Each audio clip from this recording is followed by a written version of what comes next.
Let's see if I can get this right. Good evening. Good evening. How many of you have ever heard of Kinbridge, Virginia? Raise your hand. Ah, how do you know Kinbridge? You've been to Kinbridge. And you've been to Kinbridge too? No, but I deal with the company Kinbridge Construction. Ah, yes. That's our Fortune 500 company. So I was born and raised in Kinbridge by my grandparents. It's a town of about 1,200, 1,300 when tourists are there. It's a small rural town in Virginia, and we farm tobacco, pigs, corn. I tell everybody, if you want to inspire a child to go to college, take them to the tobacco fields. Well, my grandfather, my relationship with my grandfather is probably the most influential relationship that I have had with any human being. He died 5 years ago this year. He was a remarkable man. Born in 1914, went to school for 6 years in a barn, and then because of the way society was then as an African-American male, was not able to go any further than that, and went out and worked, as he would call it, in the woods, cutting trees, hauling trees. And he did that, and he was so good at it, he eventually got to the place where he was able to build his own sawmill. And so for a living, we had a sawmill, and we had the farm, and I went to school and all that good stuff. I can remember my grandfather valued a lot of things, but one thing that he was uncompromising about was working hard.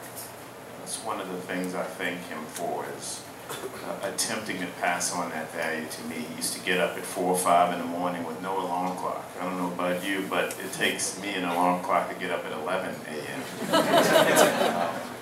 And he was uncompromising about hard work. And I remember one day, I'm in the tobacco field.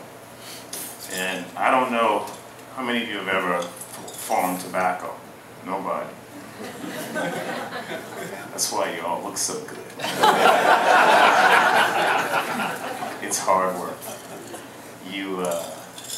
When I was growing up, you know, the plant is about that high, and there are 20 or so leaves on it. And the way you cultivate it is you start from the bottom. You reach down and you pull it, as they call it. You pull 4 or 5 leaves off at a time. You pull about 4 times a season.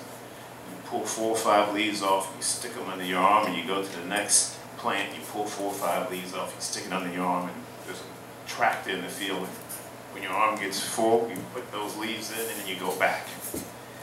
And I remember looking at the end of the row, and I saw my grandfather, and one thing I was never unsure about, or one thing that was never ambiguous when I was growing up, was whether my grandfather loved me. My grandfather would have died for me, and I knew it. He always showed that to me. But I'm out there in that tobacco field, and it's August, and it's about 100 degrees. And the sun is there, and tobacco has wax on it, and the wax gets all, look, I had an afro back then. Wax gets in your hair, and there's snakes in the tobacco. It's terrible. It's good. Like I said, it inspires you to go to college. But I'm scheming. My grandfather's at the end of the row, and I'm thinking, I gotta get out of here. That's all I'm thinking. I gotta get out of here. So I pull down to the end of the row, and my grandfather's at the end, and I look up at him, trying to put on the most pathetic looking face that I can put on. And I said, Grandpa, my back is killing me. I gotta get out of here. And he looks at me with the broadest smile, and he never paused. And he said, boy, when I was your age, I didn't have a back. And he stumped me. I did not, I wasn't prepared for that response. So I went on in the tobacco field. It's a hard work, one of the lessons.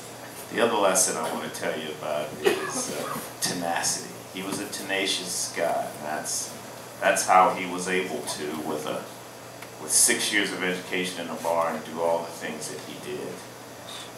I remember when he was 85 years old, and I was a little older then, he was rushed to the hospital, to the emergency room at the Medical College of Virginia, which was the nearest big city to us, an hour and a half away.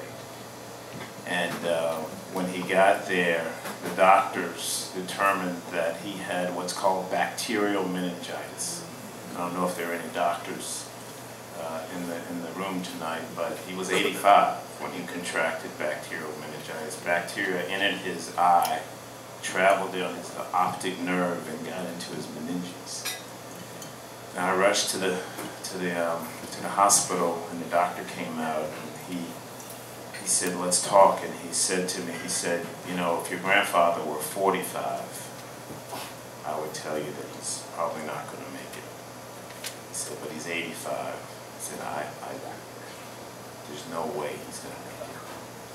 He said, "So what code would you like tonight?" And I said, "What do you mean, well, what code?" He says, "Well, how much do you want us to do if we have to resuscitate your grandfather?" He said, I need to prepare you. Your grandfather's going to die." And I looked at him, and my grandfather was in intensive care. He was in a semi-comatose state at that point. They had devices monitoring his vital signs, but he couldn't speak, and he was, as I say, in a semi-comatose state. But I knew my grandfather. I knew that he was tough, and I knew he was a man of faith. And I looked at the doctor, and I just said, you do your thing, and he'll do his." And I said, "Well, how do you treat this?" He said, we give him something to try to fight off the bacteria, but that's all we can do." And I said, "Well, can I stay with him tonight?" He said, "Yes, you can stay with him." So he gave me a mask, and I sat in the room with him, and he comes in at one point. He says, "Look, the bacteria is living in your grandfather's eye. I'm not sure that this will help, but would you allow us to remove his eye from the socket? Because that's the best chance we have of trying to get this bacteria out of his body." And you know, I'm thinking if there's a small chance that my grandfather could live, yes, do it. So he removed that eye. I didn't think another thought about it, except that this could be a chance. Next morning, I sleep in there. The next morning, the nurse is in there. My grandfather seems to still be in a semi-comatose state. The nurse is looking at the vital signs. And I don't know what moved me, but something moved me to call his name. And I said, "Grandpa." And he answered. He said, "Huh?" And the nurse looked at me. She said, "Did you say something?" I said, No, I didn't say anything. You better go get that doctor." She went and got the doctor. And he came in, and sure enough, my grandfather was coming out of this semi-comatose state. The doctor looked at me and he said, "I can't explain it medically." He said, "I cannot explain it medically." So at that point, he says, "Your grandfather, he's going to make it. He has beat this thing." Well, at that point, I'm thinking, oh no.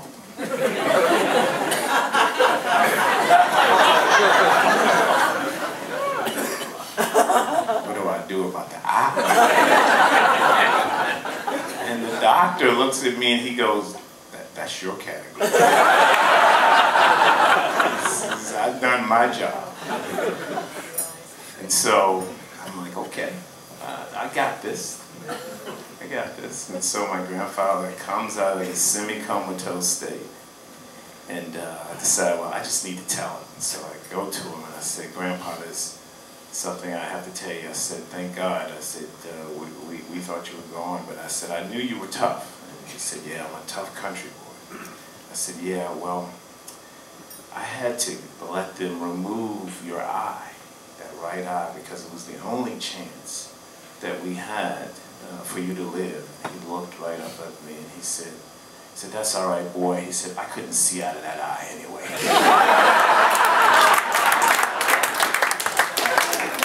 He lived for 10 more years. We never talked about that eye again. He was tenacious. He was a hard worker. He was soothes my heart. Thank you.